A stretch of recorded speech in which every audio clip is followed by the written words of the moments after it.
امام غزالی نے یہ بات بڑے اچھے انداز میں سمجھائی۔ وہ فرماتے ہیں کہ ایک آدمی جا رہا تھا کہ ایک شیر اس کے پیچھے بھاگا۔ اس کے قریب کوئی بھی درخت نہیں تھا کہ جس پر وہ چڑھ جاتا۔ اسے ایک کنواں نظر آیا۔ اس نے سوچا کہ کنویں میں چھلانگ لگا دیتا ہوں، جب شیر چلا جائے گا تو میں بھی کنویں سے باہر نکل آؤں گا۔ جب اس نے نیچے چھلانگ لگانے کے لیے دیکھا تو کنویں میں پانی کے اوپر ایک کالا ناگ تیرتا ہوا نظر آیا۔ اب پیچھے شیر تھا اور نیچے کنویں میں کالا ناگ تھا۔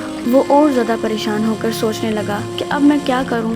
اسے کنویں کی دیوار پر کچھ گھاس اگی ہوئی نظر آئی۔ اس نے سوچا میں اس گھاس کو پکڑ کر لٹک جاتا ہوں، نہ اوپر رہوں کہ شیر کھائے اور نہ نیچے جاؤں کہ سانپ ڈسے، میں درمیان میں لٹک جاتا ہوں۔ جب شیر چلا جائے گا تو میں بھی باہر نکل آؤں گا۔ تھوڑی دیر کے بعد اس نے دیکھا کہ ایک کالا اور ایک سفید چوہا دونوں اسی گھاس کو کاٹ رہے ہیں جس گھاس کو وہ پکڑ کر لٹک رہا تھا۔ اب اسے اور زیادہ پریشانی ہوئی۔ اس پریشانی کے عالم میں جب اس نے ادھر ادھر دیکھا تو اسے قریب ہی شہد کی مکھیوں کا ایک چھتا نظر آیا۔ اس میں مکھیاں تو نہیں تھیں مگر وہ شہد سے بھرا ہوا تھا۔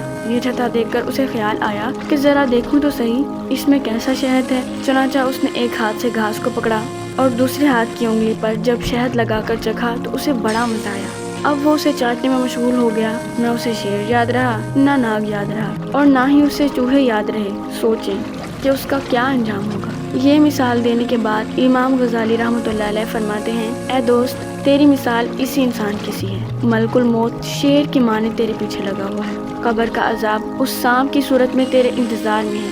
کالا اور سفید چوہا یہ تیری زندگی کے دن اور رات ہیں۔ گھاس تیری زندگی ہے جسے چوہے کاٹ رہے ہیں، اور یہ شہد کا چھتا دنیا کی لذتیں ہیں جن سے لطف اندوز ہونے میں تو لگا ہوا ہے۔ تجھے کچھ یاد نہیں، سوچ کہ تیرا کیا انجام ہوگا۔